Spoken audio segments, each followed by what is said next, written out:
Hi. All right, are you ready? We're going to have our last live chat.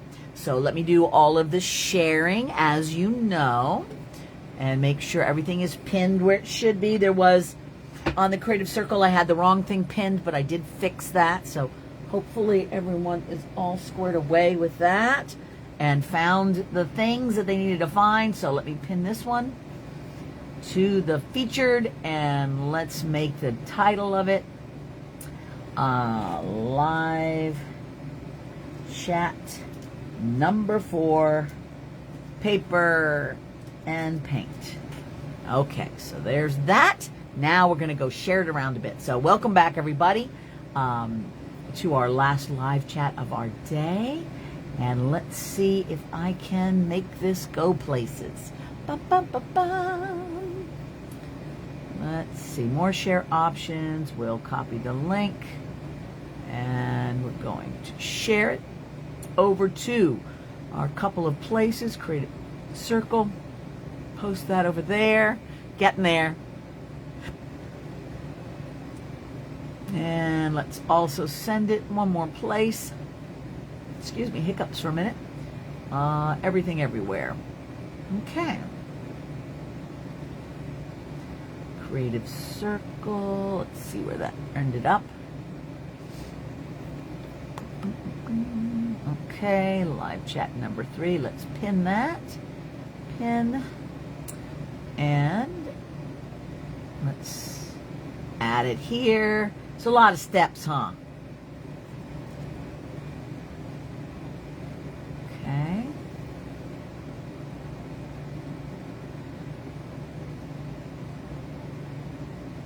Okay, there's that. And one more.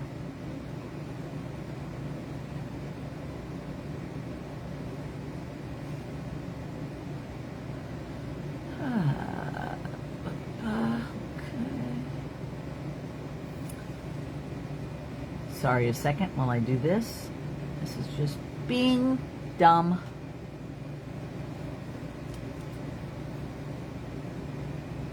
There we go. It wasn't showing up the way it should be. Hi, Patricia. How are you? Okay, last one to check. And that is this one. Making sure that is posted where it needs to be. Okay, I think that's everything. Woo! That took a while. All right. Hello, Michelle. Hello, Lisa. Let's see what we've got. A hoja to our pals here. Nice to have you guys with us for the live chat of the day. So this has been our Create With Me day. Just a little interaction to help us jumpstart our creativity, give us some friends to be with if we're working on something that you were creating and then it needed to be finished. So this is a little bit of creativity time set aside. Hello, Irene. Good to see you again, my friend. I'm really grateful for all of you guys being here with me, and so many of you that have signed up, which I really appreciate. I'm going to one more time add the little donation link there. So if you want to click on that and give me a little donation if you've enjoyed today, if you've learned some things, if you've really had a good time interacting. If you're watching this in the future, because some of you weren't going to be able to be here today and you're checking on, it's still okay. That link is still good. You're welcome to buy me some chocolate and keep my creative energies alive. Janice says, dishes done, laundry folded, ready to create. Woo! That's exciting. Irene says, thank you for spending all this time and effort on us, you guys. $20 for 4 classes is nothing, right? So what I figure is volume. If enough people all just chip in a few bucks, then we're all good. It's easy and cheap for everybody and works for me and helps me pay those bills, as we all know how that is. So if you can, great. I really appreciate it. And many of you have. Thank you very much. Hi, Carol. Good to see you. Irene, thank you for saying that, because I thought it was a good deal too. So what have we done so far today? So each of these live chats are, depending on where you're watching it from, either just in the if it's in my profile page, they're just stacked up. If you're in one of my membership groups, they're saved into the featured album or in the videos, and you can find them either way. I had one that I had misnamed, but I fixed that. I had one that had been pinned, but it was out of order. I fixed that. So we're all good. You should be able to find them. Our first one was polymer clay. We had some fun creating texture and shape and just playing with polymer clay just to get you in the mood to play with things and to remind you that just playing and making little shapes, you don't have to even know what they are for. We just make a thing, and then later on it becomes something else. We talked about that. Hi, Emily. How are you? Carol says, "Ahoja, Christi, you have made my day." Oh, thank you, my sweetie. I really appreciate you very, very much. Y'all have made my day, too, by being here with me and being supportive. I really appreciate that. And a big shout out, as we have, to Karen, who started the ball rolling by just sharing with us that she was, I'll say struggling, but maybe just commenting on the fact that she was having difficulty creating, and it made me kind of go, yeah, maybe we should just have a day together where we can just play and talk and eat and have a good time. So the first was polymer clay, and then the second, we made a little creative, we created a little curiosity, a curiosity frame. So took a frame, just go to your thrift store or find a little frame you've got, and we just used our glue gun to start putting some things on there as just a little fun visual of some of the beautiful things that we have. Hi, Lynn. Good to see you, my friend, in our world, so that we can just kind of tuck these around our environment. Every time you walk past them, you just sort of look and see some of the beautiful things that you've gathered along the way. And Lynn says she's here on time. Yeah, baby. Carol, let's see. Darlene says, "Thanks, Christi. I needed this since work has not been going so great." I'm sorry, Darlene. My heart goes out to you. Hi, Leanne. But I think that was sort of what we talked about a bit with Karen, too, is like, it is very difficult to create, and sometimes for long periods of time when we're struggling with life, we're working with health issues or, excuse me a minute, health issues or family problems or work issues, or our body is just getting older, or whatever reasons we don't feel abundant and thriving. One of the first things that shuts down are all of the things that used to give us joy, and we just close in, and we've had turbulent times, we've had lots of stuff going on. So the antidote to that is experiences. And if you can experience nature, get the sun on your face, have some plants, do something in the garden, decide that you're going to start collecting orchids or lilies or whatever kind of flower amuses you. Go rescue clearance sale flowers and bring them back to life. Hi, Pam. Pet a cat or a dog, watch the birds outside. Do something to interact with just life. I mean, we have to, and that helps raise your mood a little bit. And then when we can get together like this and just fiddle.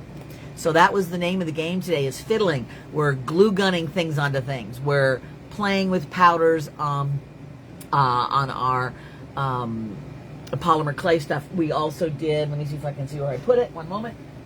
We took a broken vessel and just fixed it by, let's see if it'll focus there. There it is. And you can see all the little pyrite chunks. You can get those on my site. They're pretty cheap. We just took a broken thing, and I'm going to continue to add stuff on here and just add something to it to make it look pretty again. And then who knows what you'll do with that. It's got, prettiness on the inside too. And all those little crystals there. You can use like glass crystals. In this case, I use pyrite, which is fool's gold crystals. And we just played with that and talked about using the epoxy clay to just fix things or repair stuff or turn them into something different, which is really nice. Pam says, "Ahoja." But you're welcome, everybody who's found this enjoyable. And so now, what are we going to do with our last one? Well, I promise you that we're going to do some painting and some ripping and some cutting. So here's the thing, on these live chats, what I really wanted to do was make sure that we were using a variety of materials. Many of us interacting here because you're hanging out with me, and I'm a sculptural kind of gal. I like using epoxy clay, polymer clay. We're going to use that too, but all of us can wield a glue gun and glue things on it. We talked about that. There was some good little tidbits in our glue gun session. And now we're going to paint. And I'm just using acrylic paints. In fact, what I'm doing here is, let me see if I can get this. Oh, yes. We're going to find what I've got going on. We're going to just use this little set that I got on Amazon. And let me give you the link to that because Diana says, just thought that a bowl could be used for a yarn bowl. So the ball stays in the bowl and knitting or crocheting yarn comes off the ball easily, in which case you could create like a little opening, because usually for a yarn ball you put the yarn in and then you pull it through an opening, so you could make, you know, make the rest of your thing come into an opening. That's a great idea. Any of you who do yarn, I love that idea. Good one. I appreciate you sharing that. Okay, I'm going to go over to my Amazon influencer and I'm going to find this really inexpensive thing of paints. Now, I often use a Liquitex acrylic. They're my favorite, using with polymer clay. And there is a box here of Liquitex Basics, but I'm going to see if I have this really cheap one that I got here, because it was really a lot of colors and inexpensive. So let me see if it's popping up. I have to kind of scroll through. Things move around in here a lot. All right, well, I'm not seeing this particular... oh. All right, well, you know what? I'm going to have to find this one, because this one is... Okay, hold on a second, kids. I'm going to find this for you because I want to. Because it was a very good one. And I'm going to look it up for us right now and give you a link. Probably you have acrylics all in your world. And let's see. Ah, there they are. Let me see how cheap it was. $8. Okay? $8. So I am going to get the link for you and give it to you right now. It's not the world's best acrylic, but it's not the worst either. Acrylic is pretty straightforward. Hi, Pam and Cindy and Nyurka and Terry. So this is a good link. I'd say grab it. It's like $9. And Terry says, "Aho, job, better late than never." You're doing good. You're a few minutes. That's all. But this will give you just a lot of colors. Like I said, I often use Liquitex brands, but this has worked out great. And we're going to just make ourselves a little palette, and we're going to paint on some paper, just because we can, and so we will. And then it's like, well, what are we going to do with that? Well, I'm so glad you asked, because we're going to do something like this. So the easiest version is just we take some painted background and we start putting some leaves on it. Okay, so that's great. Hi, Vicki. Obviously, another simple and interesting thing to do is do a little heart. Now, I don't know what's going on with this heart. It sort of looks like an apple. I got to do something to it because it was okay, but it's also weird. Creating like little things with leaves and flowers and stuff, that's fun. We're probably going to do something oceany because I'm in an ocean mood always. This is what I did the other day when I was going to make something easy to share with you, and then it just got all crazy. So this is like a mermaid, and I just started putting paper and everywhere, all over the place, because that was fun for me too. So we're gonna just see where it takes us, right? Vicky says, "Hi everybody." Bonnie says, "Those are pretty." Maybe we'll do a turtle. We'll do a little like a Hanu or something in the ocean, because that's easy to do, or not. We'll see. But we'll have some fun with it. So the first thing we want to do is paint some papers. But before we jump into that, which we will, I want to show you some of the other choices you have. Now, I have a giant box full of paper up in an uneasy to get to spot. So I sometimes will have to drag that out and then grab some. So I have a smaller box that I put papers that I have dragged down and am using. And I have things like these, this handmade paper, which is fun.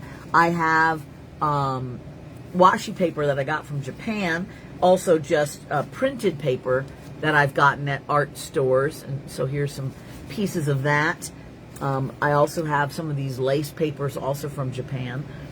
Sometimes I'll go to the hardware store and find a few paint sample papers. Those are always lovely. Sometimes you can have just old things, like an old postcard that happens to have a Finnish, a stamp from Finland, and all this neat old writing. Sometimes that's so much fun because this is in Finnish. So that's kind of fun. That can add a little mysteriousness. We already talked about having these little cards. These are turn of the century actually not even turn of the century, at the late 1800s. So it's a turn of a century, but they're quite old. And they're just fun little bits. So anytime you've got stuff that you can use in your paper pile, you know, even things like I sell these little Mylar flakes. I use that on the mermaid. So there's always some interesting things that you can use. And then I also have just some, I use bristle board all the time. That's my favorite. But I just got a little piece of paper so that I can start putting the assembly on here when I get to that part. I also wanted to show you something that was really fun. Hi, Vicky. Let's see. Terry says, I feel the giant box of paper. I scrapbooked for a few years. So you have all of that paper. Those little cards are so sweet. Aren't they, Bonnie? I love those. And I got quite a lot of them when I was in Australia at this little collectible store. They're little cigarette cards. They used to come in cigarette and pouch tobacco as little collectibles. And I got quite a lot of them. And then I, over the years, have sold them, and you know, and I've just ended up keeping just a small amount of them. But they're really fun. So another thing that I found here over the, I guess that's probably over the Christmas break when I was with my people, my grandkids and my family over there, which was a lot of fun. There was a hornet's nest that had blown down and unraveled, and the only thing that was left of it was like a strip of paper. Okay, so hornets, if you knew, create paper. They go chewing around on wood products and they spit it full of hornet spit and turn it into things. So I took a section from that hornet's nest and I just glued it onto this paper. I will probably create a scene with all kinds of little paper mushrooms coming up or whatever. I don't even know yet, but or it could be, you know, part of a tree with owl in it or something. And then I had some other little bits that I glued. It's in a plastic at the moment. But I loved that because it's just so interesting. The paper is in these little waves because it depended on what particular material the wasps were chewing on to create that. I mean, mind-blowing, right? Just so neat. But what we're going to do now is we're going to make some of these. Okay, so you can see how these are, and I'll show them a little closer when we flip the camera around. But what I'm going to do is I'm going to take my acrylics and we're going to paint a few papers, and then those will dry, and I'll take the ones that I've already done, because something about painting your own is such fun. So Mel and some of the others were talking about doing some watercolor, which is great. I love having watercolor pieces at my disposal. I use those a lot because you get this just beautiful wash that's a great contrast against your more starkly printed papers or your painted paper, so it's a great combination. Just papers. I mean, why not? We're artists. So many things can be fun. We're almost using these papers somewhat sculpturally in a way, because we're cutting and making things in a different kind of way than just purely painting on things. So it's really neat. Pam says, me too. I must have thought I would scrapbook and make greeting cards for the rest of my life. Well, I get you, but it's one of those things, like when we see something as an artist that has potential, we get excited about what it could be. And that's as it should be. So the best thing you can do is like get some friends over and just take out all the paper and, you know, have some snacks and goof around and just make things out of the paper and share what you have, and, you know, send everybody home with a little bit if you've got more than you need. Just fun things like that. Let's find a way to, you know, get these into circulation, right? Super cool, said Bonnie. I know those hornets, right? Terry says, I despise hornets. Never thought of using their art. I really want to not be angry at hornets because they're just doing their thing, right? But the part that they like will chase you and sting you over and over again is really problematic. And I don't like it either. So I've been trying to change my attitude about that. But I'm also glad that there aren't any around me at the moment. But having that paper just kind of unraveled on the ground in sort of a no man's land area. My grandson and I were walking over to do his bike, and you know, obviously it had been a really big nest, and over the rains and everything else, either a section fell off or the whole thing fell, and I don't know where it went, but there was just these strips, and I still have more. That's not even all that I gathered up. It was just so cool. Hi, Rufia. And it's just one of those things, you see these neat stuff and you go, I am going to make something out of that. And at first I thought I would take these little sections and use them, like cut and paste as a body and make little monsters or something, because I like monsters. But it was kind of fragile and it didn't unravel in quite the same way as I thought, which was fine. But after I kind of got everything glued down there, I thought, ooh, wouldn't it be fun to just make some little paper mushrooms growing out of that stump, and then just, not much, but just let it be what it is and enjoy it that way. So we'll see what happens. Okay, so now we're going to flip around and do some stuff. Are you ready for that? Okay. If you have pencils, we can play with pencils. There's many things that we can do. All right, I am going to show you stuff first of all. So here we go. Hold on to your hats. Okay. Let's see if we've got this straight. Sorry, it's very wiggly. That's me being wiggly. All right, let's see how that looks. It takes a little bit to get it all squared away. I'm trying to keep it as straight as I can for you, because I know that's hard.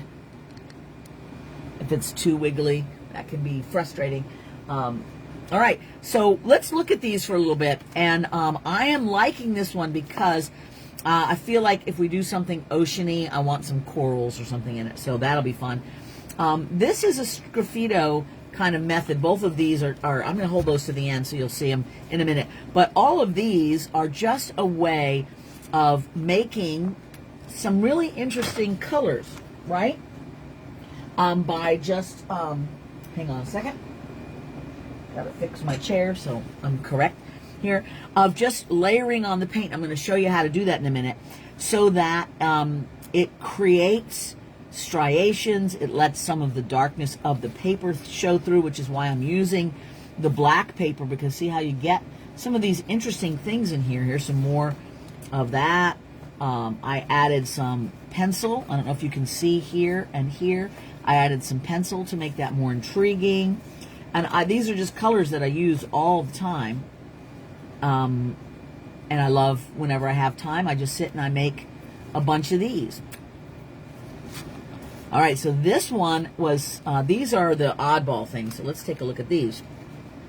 So these ones right here, we're just using the edge of the brush or a paper towel and blotting around to create a texture. Sometimes that adds such an interesting dynamic by having some of this little stuff. I mean, I can cut out individual little bits. It's all about having a lot of variety to choose from. And then these are using the sgraffito method, which we'll do. Once you've got some wet paint down there, you're just going to use like a ball tip tool, works really great, and just draw on it to create other patterns. And those can look really intriguing. Like on this one here, see how I've used right here and here. I had actually I had done a color paper, let that dry, and then done another color on top, and then drew through it to get these kind of sgraffito effects. All right, so besides painted paper, which we'll be playing with as soon as we start cutting and pasting, and maybe a board, like this is a bristle board, a thicker cardstock, to put it on. What else do we need? We need some scissors, right? And we need some glue. And I usually use Eileen's, or Elmer's is fine, but I usually use Eileen's. And I often will have like a piece of tile to work on, because I put the glue directly on here. Let me scrape off any extra weirdness on here. I'll put the glue directly on here, and then I use these little makeup brushes to get my glue and put it on the back of my paper and go from there. All right, so those are like the things I'm using. You can use a Q-tip on there. You can use your finger, although that's a mess. You can have a designated brush that becomes just for that. That's fine too. So that's our good stuff to get started with. Let's see. Darlene says, can we use tape? I have heavy bounty of Scotch tape still. I don't see why not, baby. Terry says, art is everywhere. I have a beautiful paper birch tree and I love it. Always changing. And you can use the paper, the bark from Paper Birch. Absolutely. I think I'll try this and make some Valentines, says Bonnie. Excellent idea, Bonnie. I love that. So what I'm going to do is we're just going to paint one or two papers. I'm going to show you a couple of little tricks. And, oh, I have a little bowl of water and a brush nearby. I usually have a big filbert brush. That's my preference. And then I just use these takeaway trays. I try to reuse my plastics whenever I can. And this is just going to be my palette. And I'm putting a kind of a big blob of white. I tend to use a lot of white to do my color mixings. And I'm not going to put a bunch of colors in there because we don't want to do too crazy. But I think what I'll do is, let's do something in the sort of the green family. I mean, I tend to be a blue person, but I'll do green today. And let's do green, and we'll get a little bit of this funky brownish color, and maybe just a touch of blue, so we can kind of teal it up if we need to. All right, so that's just what I'm using from my stock of paints. All right, so now there's a couple different things that we can do. First of all, I want to take this paper. This is just a handmade paper, and we've done this before, some of you. I'm going to do sort of a Rorschach test kind of a thing, because you can come up with some interesting stuff with that. And this has to stay, your paints have to be kind of thick and not too dried out. So I'm putting them on the edge of the line, and I'm just going to press it and open it up again. And see, that white in there is okay, but the white didn't show up as well. So I'm going to go back now and put some blue in that white and try that again so that I have a little bit more variety. And then basically this is just an ink blot, right? So see what we've got there? And why? Because sometimes that's really cool. You get some really fun edges. You get some intensity and stuff, and that could become something later. So don't hesitate to play with a fibrous, a very soft paper like this homemade paper to do a blot. And you can do it on anything. I mean, you can, you certainly get some really interesting ones if you do it on more of a less, actually, I wanted to show you something too now that I'm thinking about it. When you get a less porous paper, you're going to get a whole different feeling than if you use a more porous paper. So what I'm going to do here is I'm going to take just a little piece of this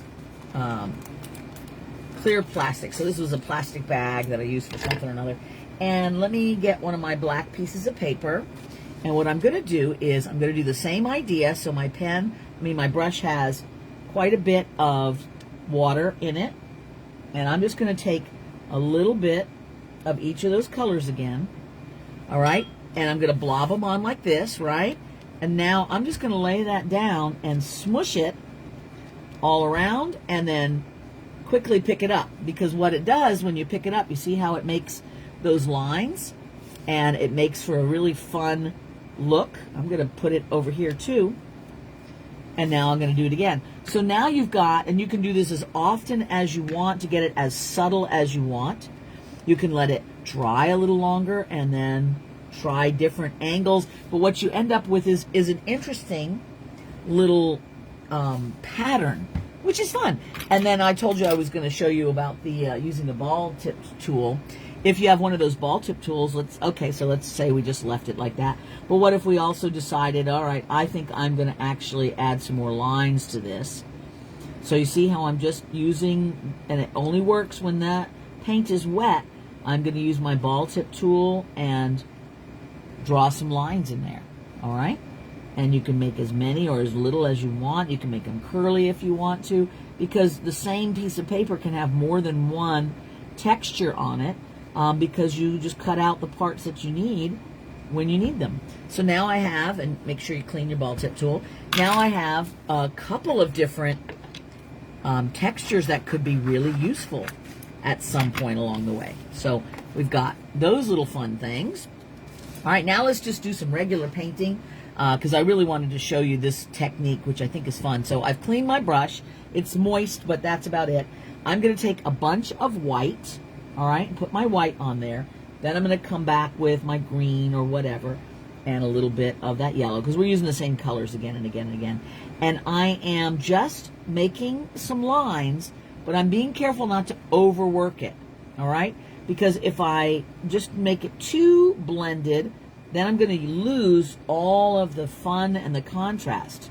So see, when I do something like that, now everything's got a little bit of different thing going on, and everything I put on top of gives it just a little bit different look. So now, let's say I was going to make leaves out of this. I have sections that have striations in them. I have parts where they're light and dark.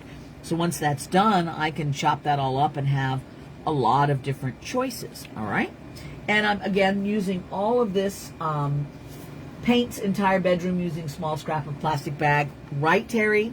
Totally, totally. I'm with you, girl. Because it's a cool texture. So now I'm going to go back and use some more of my white and just the brown, this ochre color for now.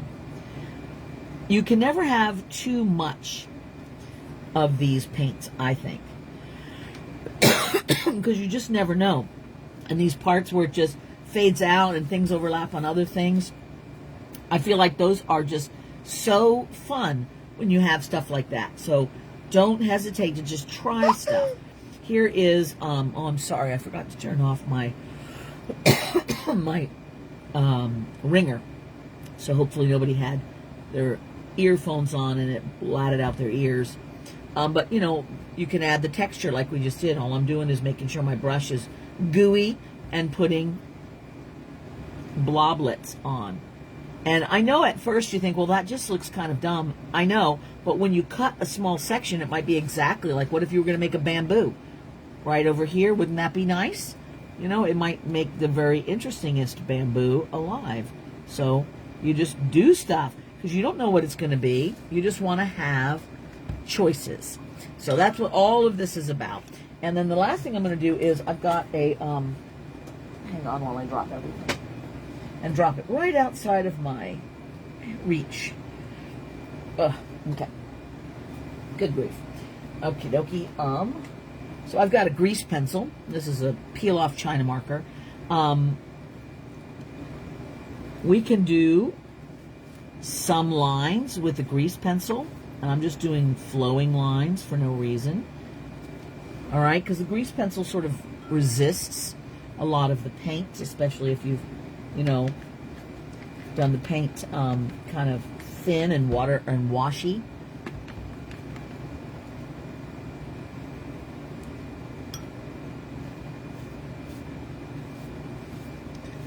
I know it doesn't look too much like a resist, but it is in there somewhere.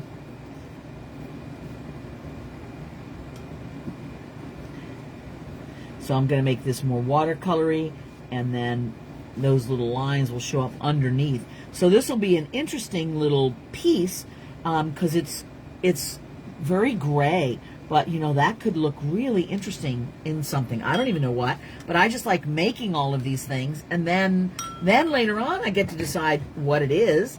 I don't need to know about that right now. All right, so I'm going to move all of my wet things out of the way. I think I'm going to have to turn that beeper off. I'm so sorry. But it's hard when I go upside down because I sometimes will disconnect myself. I try to remember all of that before I get started, but once in a while, I forget. All right, so now let's get all my other stuff here, my pencils, not my pencils, my brushes, and my glue ready. And then I'm going to bring back all of these little papers that I have and I have already cut. And now I have to decide, okay, what do I want to do? Oh, my goodness, sorry. I just bumped that with my head. Oh, forgive me. All right, let's see if I missed anybody here. Let's see. I was going to say a lovely Monstera leaf. Yes. Bloblets, is that on the Christi list? Heck yeah. Crayons, the original resist. The crayons would have worked better because now that I'm looking at it, it's like that pencil is not resisting nearly as much as it should. So, you know, all right, let me see what I've got here. If we're all lined up in the middle, I think we're good. All right, so this is going to be my main piece. And I told you I was thinking about doing something with oceany stuff, and maybe there's a little bit of corals here. And we've got some different things that could be ocean-esque. Let's see all my ocean stuff. We've got lots of nifty ocean things. All right, so I'm looking at some of these different ones as potential oceany business. All right, and I love turquoise, and this one is floating my boat at the moment. So what do we do when we can directly paint on here? Of course, that works out just fine. But sometimes I like to rip and add and create that feeling of ocean by multiple pieces of paper, which I think is kind of fun. So what I'm going to do here, we can cut this, or we can rip it, or both, all right? And again, please forgive me on that beeping. I'm so sad that I didn't turn that off when I had the chance. So I'm going to just take this and sort of cut it right now. So how do you know when to cut and when to rip? You don't. You just try stuff. And that's the best I can tell you, is it just is sometimes one works and sometimes another. I love the ripped edge. I think it's really great. And you have a choice when you rip. So if I rip like this, then I get that black line showing through. But if I rip the other way, then I don't. And it all depends on what I'm trying to do. Now for this particular thing, what I want to do is I want to layer the next blue. So I don't really want that black edge there. And if you have little scraps like this, you can decide if you want to keep them or toss them. That's up to you. You may not know. I tend to keep most of the stuff until it's just like, okay, that's way too small or whatever. But you never know when you have just that right little scrap. Because what I was thinking is, like, that looks great, and then what if I, you know, it's transitioning from one thing to the next, and then I maybe even have, you know, some little wavy bits up there. That could be kind of fun, right? So what I want to do is I want to add this here, and I'm going to go ahead and glue it first, because I want that edge to really be right up in there before I do the next ripping. So I'm going to take my little Eileens, and again, you could use your Elmer's, and this one takes a little while for the glue to get down to the bottom. Okay, so I'm going to do that, and I'm going to take my little makeup brush here and get it right to the edge. So see how I'm kind of moving it right up here? This is going to keep it from getting all of my fingers, although my fingers will get gunky as we go along, so I have wet wipes around to kind of help it not be a giant mess. Okay, and sometimes it'll be right up to that edge, which means it will also kind of leak over, so you want to be careful about that. All right, so now I'm going to take this, and I'm just going to put this right about here. And sometimes what I'll do when I have an edge like that is I'll just go back to one of my absorbent papers and press it right against there, because then it can grab any extra, which is good. All right, so far so good. I'm going with or against the paper grain. Yep, exactly. So since this was cut, I'm going to continue the cut here. Okay, and here.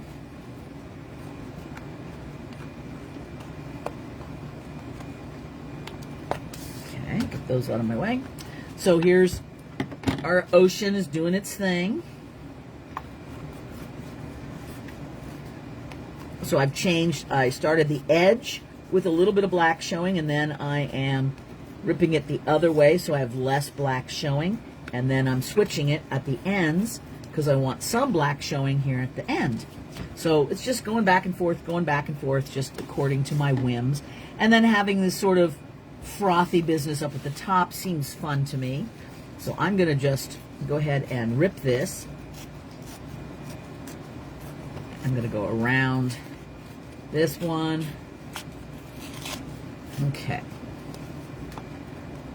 And if you have more black than you want, you can either pick it away or use another tool. Tweezer sometimes works really great to get rid of the excess.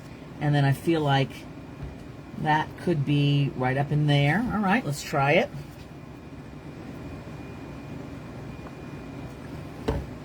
Get my little... So I've laid this thing down on my tile when I'm not using it, because then it'll... This stuff comes right off the tile. It just scrapes right off or peels right off. It's not permanent on the tile. So I like using those glazed tiles. Now, if it wasn't a glazed tile, yeah, that'd be a problem. But the glaze, it comes right off of there. So it's kind of easy to use because of that. And I'm wanting it to get on all those little edges there, you see? So that it looks finished right up along the edge. So I'm kind of pressing it right there to make sure it's grabbing really good. Okay. All right, can we still see okay? I know there's a lot of stuff that you're seeing on here that is not the piece itself. So I apologize about that. Like I've mentioned to you before, sometimes it's hard to get too close to what I'm doing because then the camera does weird focus things. So let's see. I'm gonna cut this like this for now, although I think I may.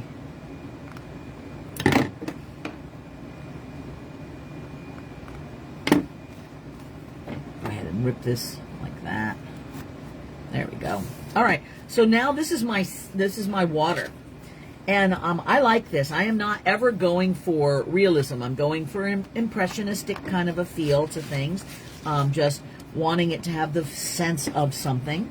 And I think the next thing might be to go ahead and put this on the paper so that I can add some things here that corals are growing out of. What do you think about that?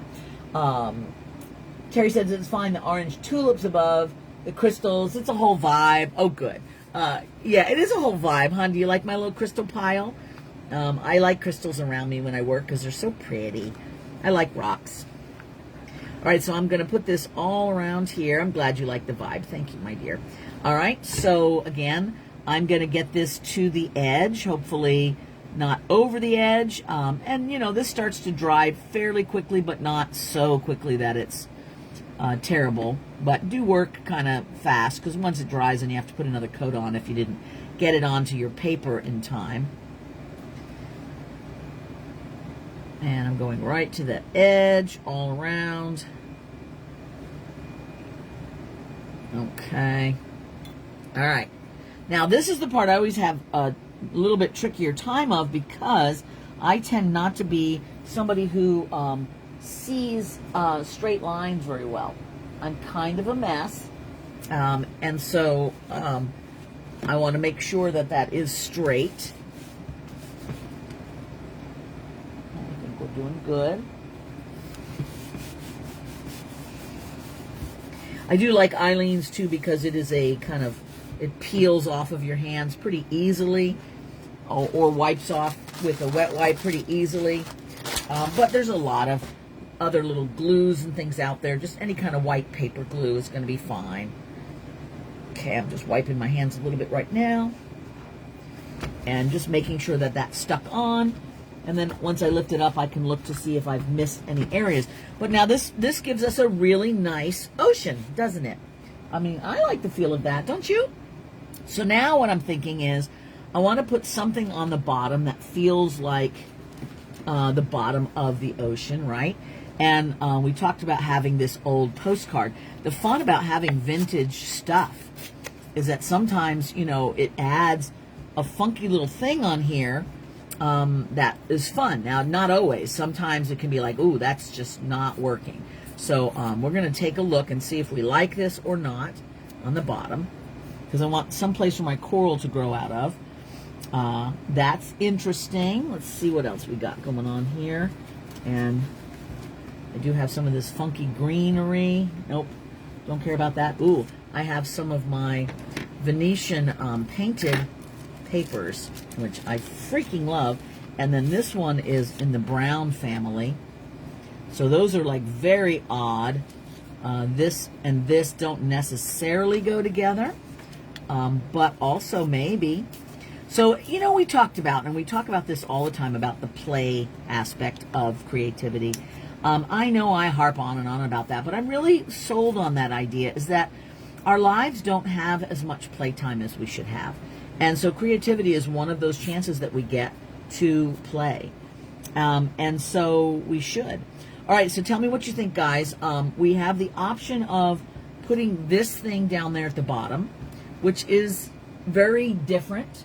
I want to just pick up the pink orb for me. Oh, this one? Isn't this pretty, Diana? This is rose quartz. Isn't that beautiful? And it's got like a galaxy inside, because the way the quartz was formed, there's planes, and like it'll be like this, and then it'll be all clear up above, so it looks like there's clouds and a whole world and universe in that thing. Isn't that lovely? It's one of my favorites. Did you find that Eileen causes any paper curling? To some degree, but I try to dry it, in a book to make it lay flat, and that seems to be fun for me. All right, so I am gonna go with this feeling of yes on this. I know that's weird. We'll see. I might change my mind, but I think I might do a little yes on that.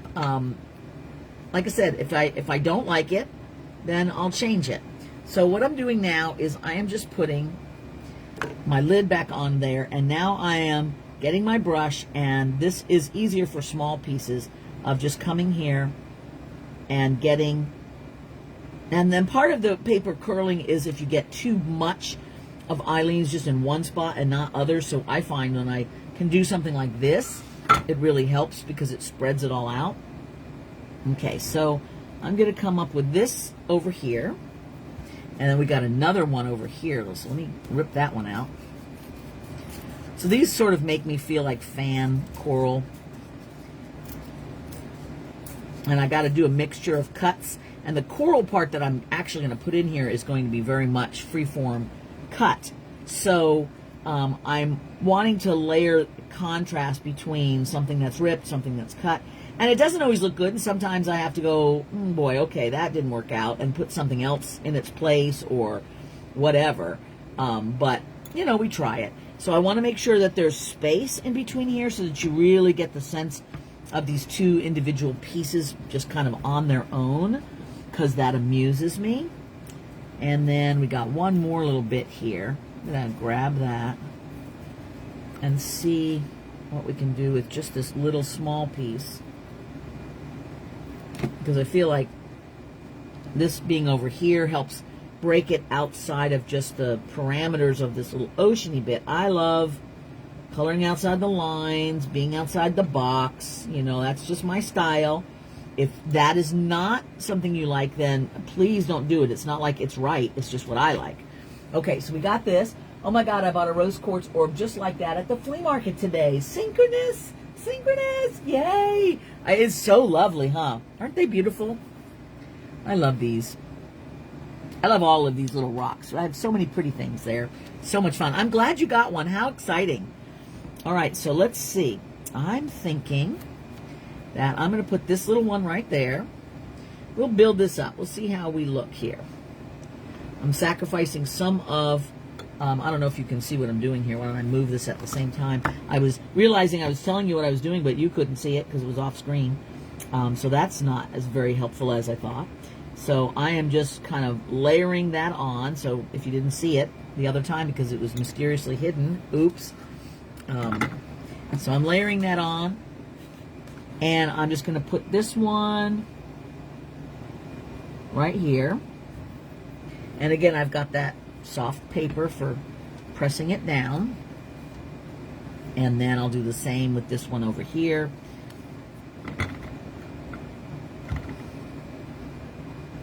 And I do find that when I put a blob of this down, I use it up pretty quickly.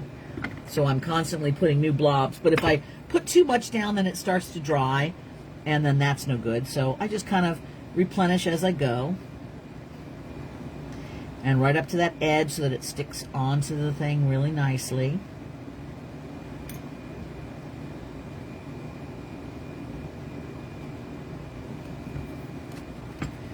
And that's where those cut and ripped edges start being fun. Okay. And I got my wet wipe in between. So now we've got a reasonable bottom of the ocean. And I'm not sure that I will do anything over there in terms of adding oceaniness to it because I don't always want to. I mean, I can just make something else here if it needs something, or there can be something swimming. We'll just see. I can also use like a bit of this and just put something like that. Ooh, that's fun, right? Okay, let's try that. All right, these are tricky to get the glue on here without making a giant mess. But you know what? You got to get all of these little teeny fibers glued, otherwise they just keep coming up all over the place. And I love all those little fibers, so we want them to have glue on them so that they will be part of the piece. Okay, so there's that big mess. So now is when I get my tweezers. And I'm going to pick this up with my tweezers. And we're going to lay it on here. How fun is that, yeah? So this is a Japanese mulberry paper, and I think they called it lace paper when I bought it when I was in Japan last. And I love it. You can get it at a lot of stores that sell fine papers will sometimes have that lace paper. And it is fabulous. But look at how that softened the edge there. So we've got our cut lines, but we also have something to sort of soften that up. All right, so now, I like it, says Bonnie. Thank you. Clem says, hi, Debbie and everybody. Hi, Clem. Narwhal, says Terry. Ooh, you know what, Terry? I'm going to have to do an icy, not today, but I'm going to have to do an icy version of this with narwhals, because that would be so great, unless the narwhal was on vacation, right? All right, so now I'm going to take this, and I'm excited about this part because I love corals, and even though red coral does not grow here in Maui, I wish that it did, and I like to make it anyway. Now you see how this has this wonderful little naturally occurring bits there? I don't want to lose that, so I'm getting my thumb right in the area where I want the rip to go, so I can guide it. Does that make sense? There we go. And then I'll trim off that edge so that this will be something that's growing out of the bottom. Doesn't that look great already? I know, right? So all I'm going to do now, I've switched to these little Sharpie scissors. These are Fiskars. I like these because they can get really tight little snips. My Chickamauga scissors are great, but you notice they've got these little things in here because they're made to cut branches and things. So I can get some nice cuts with those too, but I like this one for even better cuts. So I'm basically just snipping little snippages because I don't want to lose too much of the paint on this because it's so cool.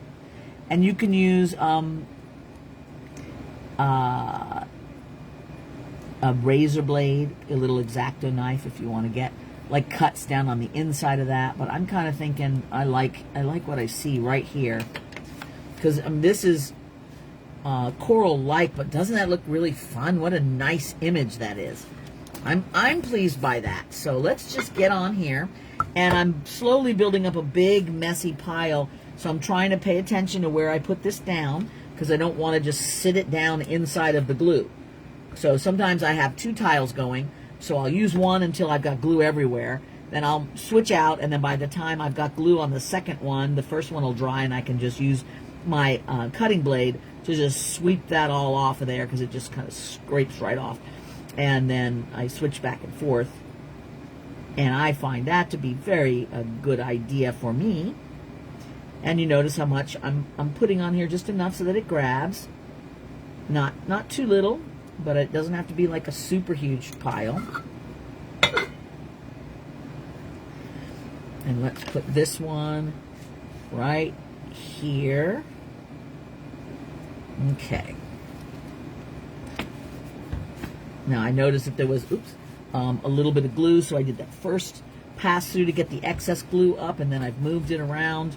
Once in a while you'll see like a little bit of glue. I try to get it while it's still moist, and let's just let that dry.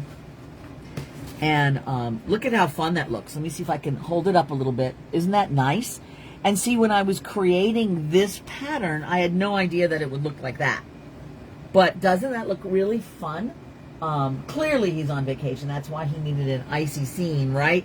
So a little narwhal coming in. I love that idea. Probably will have to do something like that because too cool. All right, so what do we got going on with this guy? Because this is really fun. And I feel like we could do some kind of something. I'm just going to cut a couple of snip lots. What if I start off with 3? Okay. And we'll just do something with them. Let's bring this over.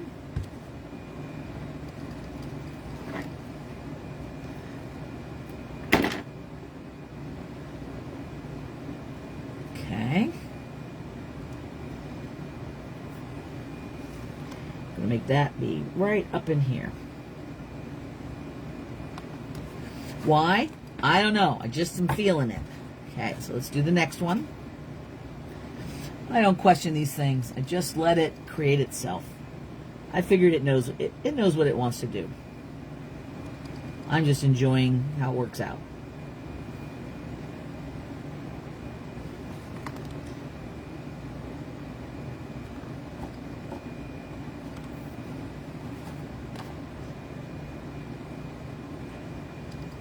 Go.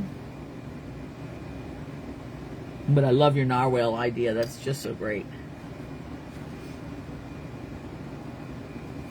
Okay, let's press all that down. So see how when we add layers, how that creates the feeling of perspective, which is really good, I think. So here's what we've got so far.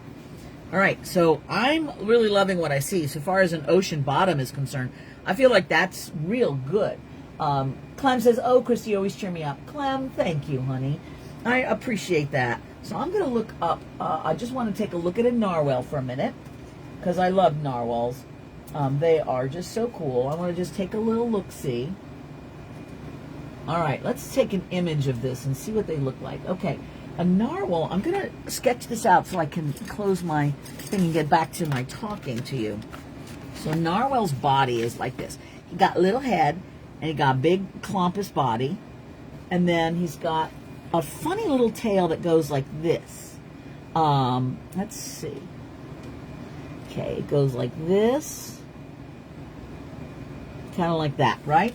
And then the head, this is a big old bloppus, and then the head kind of comes down and it's a little smaller.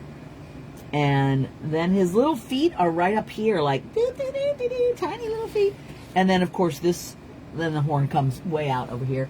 And then his little face is like that. Okay, so that's our narwhal look. Because I think we are just going to have to do a narwhal. I don't really see that we have a choice at this point. Like I said, I like to follow the flow of wherever it's taking me, and it's taking me here. So thanks, guys. You're helping me sort this out. Now, I feel like this would be a good size. So we're not going to do the horn yet. We're going to do this part. And now I have to think about what color is my narwhal. Because they're white with speckles, and I didn't make any white with speckle paint this time around. But maybe there's something. What if our narwhal was purpley speckles? How would that look in here? This is a possibility. Okay. Let me just see what else we've got. We've got greens and things.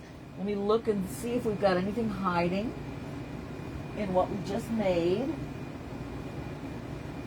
Because, oh, you know what we could do? Oh, okay.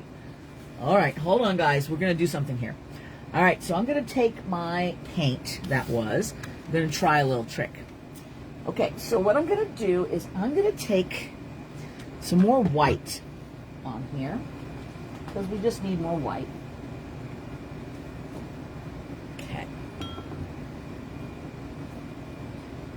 And I'm going to do this. I'm going to put some white on here. And I like the little speckle thing that's happening. So I'm going to just put some white over the top of this.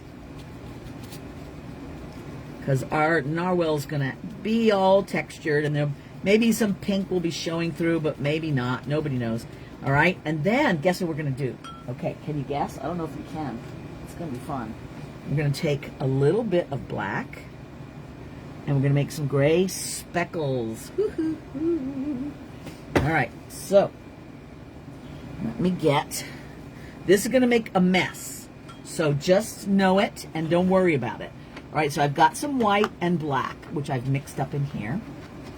And I made some gray. And I'm speckling it all around because I can.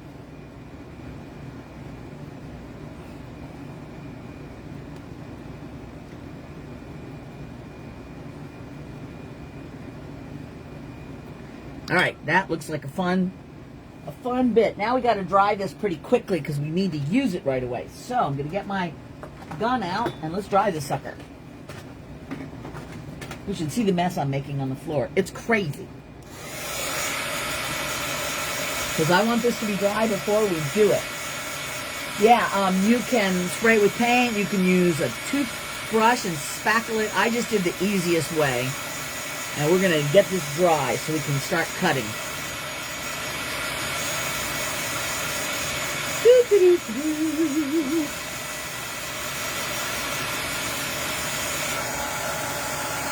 Still a little, ooh. Oh, look. And when I touched it, it made some of those speckles be less. Oh, I love it. Okay, that's another thing. Get your hands in it. Look at how it turns them into like crazy things. Oh, I love that. So the reason why I did that was because I'm starting to dry. So the edges of that were dry, but the middle wasn't. So when I touched it, it picked up that wet middle and turned it into this delightful, like peppercorn look. Oh, isn't that great? Okay, I think we're looking pretty good. So normally I would be patient, you know. Well, actually, if you know me, you know that being patient is not ever a thing that I would do. But I would just let that dry so I wouldn't get too crazy about it. But I'm kind of excited and wanting to get going on this thing. So what I'm going to do here is, I feel like this is little, but our narwhal is maybe coming in from a distance. And I'm wondering if I should make it this size. So here's what we've got. We've got it like this, and then he's going to have a horn. So he's like coming in from a distance. I think we could pull that off. So I'm just going to take this little thing and stick it on top of this nonsense that we have going on. Maybe we'll use part of the pink for his little horn, huh? And I'm going to just kind of go with what I did here and use it because the sketch was okay.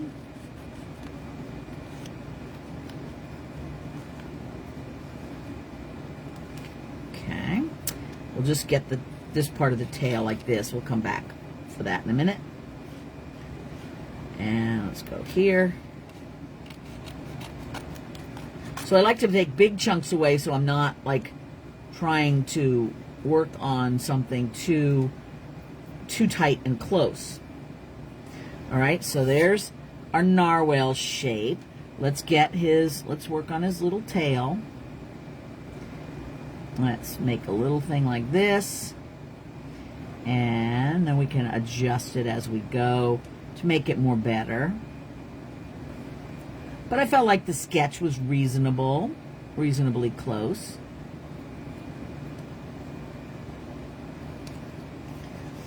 Let's finish that little tail tip up.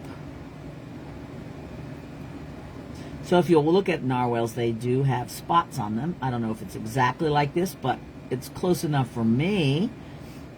And let's get that this way. Come here, baby. Okay, so take a look at our little narwhal guy. Isn't he cute? Let's put him down in our ocean and see how we feel about him. So he's coming in from a distance. So he's smaller than we were probably imagining he was. But let's take this and let's see how his little horn looks and if that's the right color. I think it does almost needs to be a little bit lighter only because we can't see it in the ocean. The tones are too similar. So let's get some of the white part here. And actually, I wonder, maybe I'll do this one because it's got lines in it. So if I cut it like this, You know how narwhal's horns have little ridges and stuff. So let's see if that looks a little bit better.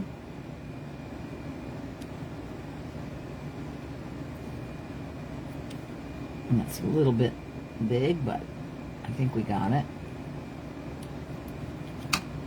All right, we're getting close here. So this guy's coming in. We can even have him kind of coming in for far away. There's his horn. We'll put a little flippers on him and an eye. I think we've got it, guys. What do you think? I feel like that could work, huh? All right. I'm so inspired that you work in a small space like me and not worry about the mess until after the masterpiece. I just make myself not worry about it. And sometimes it does take forcing yourself to like put it out of your mind. Like that's not a thing. It doesn't exist until we're done. And I get you. It is tricky sometimes because we're aware of the mess we're making. And I do have to clean it up afterwards or else it'll bug me. But while I'm making it, I try not to do anything that will change me from a creative process to an editing process. So things like cleaning up, that's changing into sort of an editing process where you are making things how they should be instead of just letting things be how they are. So I am really careful about not letting that happen. Okay? But that's astute of you to notice that because it is on purpose. You know, I'm aware that I'm ignoring. Does that make sense? All right, so let's put this on. And we could actually even put like little lines, even more so, or whatever on here. I feel like that's looking pretty good. Let's get this on. Okay. So here's our narwhal. Now he needs an eyeball and he needs little flips. And if I remember our sketch, I forget where it was, but we had little flippy bits. Let's do those. So he's got his cute little flippers.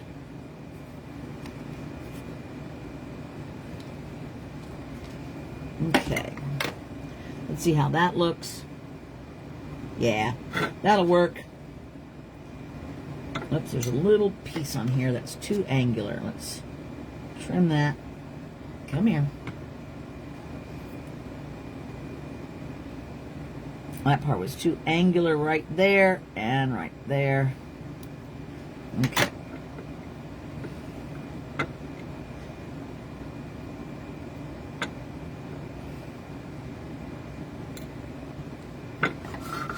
There's my tweezers. I do find these needle nose tweezers so helpful to get things where I want them.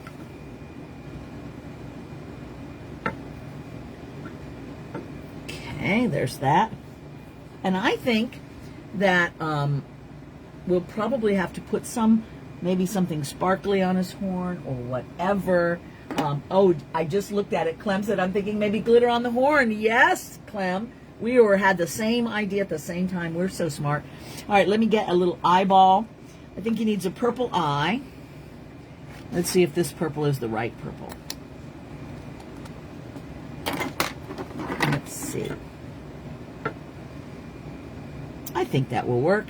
All right, making tiny little eyes are tricky. I have a tendency to make it perfect and then lose it, which is my usual go-to. And I don't ever worry about it being too perfect. But I'm just kind of making a little piece there. And I'm going to turn it over like this. Get some glue on the back. And then let's place it. Right here. There it is. There's our little narwhal eyeball. How cute is he, right? And let's look at the glitter. So I think what I'm going to do is I'm going to look at some of these flakes. So these are the opal flakes that I sell on my site. And they're really cool because they're just little mylar bits. In fact, I need a few more than that because I'm going to need some choices. And they will glue on just with glue. I mean, it's kind of weird because they're plastic and they don't like make the best, longest lasting connection. But for this, and especially if you were going to frame this, it's totally fine. Okay. So, and I thought we would be making all kinds of coral today, but we have opted for interesting narwhalage instead, and I like that. So well done, you guys, and having a great idea of what to do. So I'm just going to like drip this in there and try to get a nice little coating, and I'm just going to lay it right on. And glitter would work great too. I just happen to have the Mylar and not glitter in front of me, so I'm going to go with what I got instead of searching around for my glitter.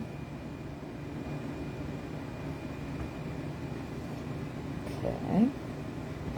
So isn't that fun? So it basically, from different lights, it shimmers. It's not always like right in your face. It's kind of a little bit more subtle, which I think is sort of fun too.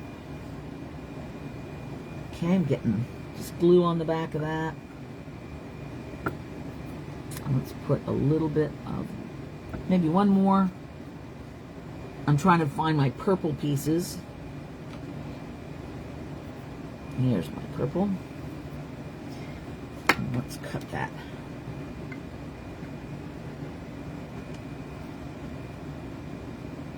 The Mylar is funny because it's sometimes it's doubled up and folded in on itself, and it's goofy sometimes.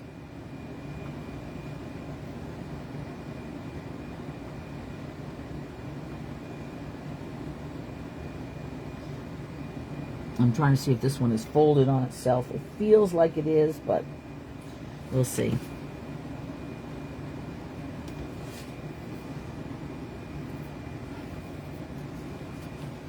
All right, so that's not like real intense, but it's got some fun. All right, let me flip this around and show you what we've got. Obviously, there's so much more we can do, but what I love about this, hi Debbie, is that this is so freeing just to play with, okay? So let's take a quicker look at our narwhal. And you might want to make, I'm looking at it now and it almost looks, I might need a little something more on that eye. I might put a little bit darker color, like just a drop of paint, because it's very similar to all the specs and it might need a little bit more. And there you can see the Mylar glitter on there, and he's, you know, adding something else over there to make the look of it moving could be a thing. But I think we are pretty good at seeing our lovely little bottom of the ocean corally stuff and all the fun little waves, and maybe this has a hint of, you know, cool breeze that our narwhal's coming in from. So I feel like that's pretty good. Now I know that that's not exactly the way that horn should go, because it does come out of the upper lip area, and I just made it sort of going behind. So I'll think if I want to change that, but at the moment I'm liking it. Carol says, this really isn't my thing, but I enjoy watching you create. Who knows?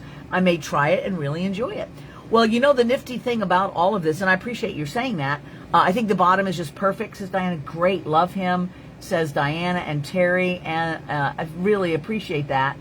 But this is the neat thing about all this different kinds of creativity, is that whether or not something becomes a material that you use, like I know Carol does a lot of stuff with felting, and it's just fantastic, beautiful work. But watching people make things out of other materials helps us reimagine what we do, because we may just go like, I want to make that, because I love working with cut papers. I mean, it makes me really happy. But it also changes how I look at polymer. It changes the way that I use color. Like I might use a speckled thing now on clay, just because I did some speckles on here, and I think, okay, maybe I'll use that in the next thing that I do. So everything gives you ideas, right? Which is what I love about that. Carol says, I do love it. And I appreciate that you do. I know you do. And I appreciate that, you know, knowing that it may not be your, the thing you know you're going to do.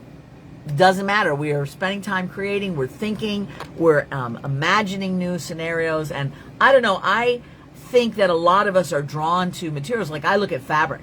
My sister does quilts.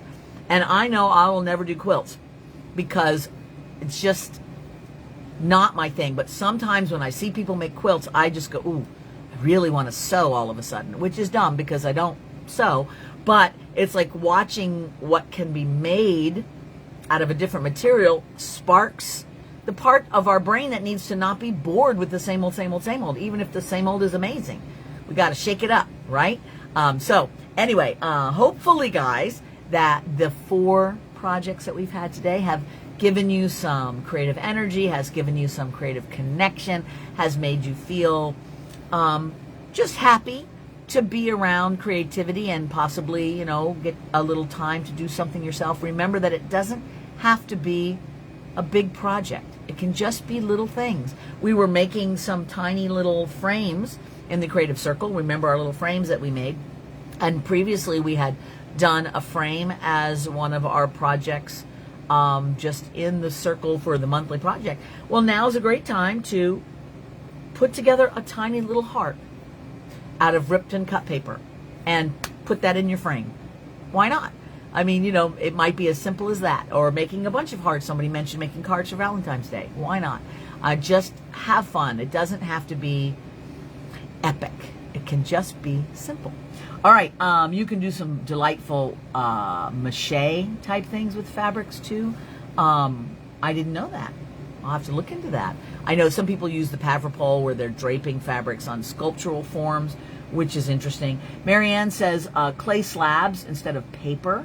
Same concept, different materials. Absolutely. Some of the things that we did here, you can mimic with polymer if you're into that. So anyway, I really love myself being forced to have a whole day where I just create all day, right? Because a lot of times I'm juggling a million things like we all are, stuff we have to do that we don't necessarily want to do or whatever, or just getting distracted by finally a little weekend to ourselves where we can do something. And it is sometimes hard to make yourself go make something. So these kinds of things where we are occasionally having an event where the creativity is sort of set aside and monitored is just kind of nice. It gives us that space to play. All right. Terry says, Eileen's to adhere and then clear coat when done. Oh, okay, Terry, that's pretty interesting. Huh. Cut them and layer them. Okay, with fabric instead of paper. Interesting. If you've made any of those, Terry, share them with us. I'd love to see it. Thank you all for the sharing that you've done of the different things that you've been making. Please keep adding them to the neighborhood here so we can see what you're up to. Okay, guys, I love you. Thanks for hanging out with me today. I appreciate all of you so much. And keep sharing what you make. And I will see you around the internets sometime soon. All right. Bye, guys. Mwah.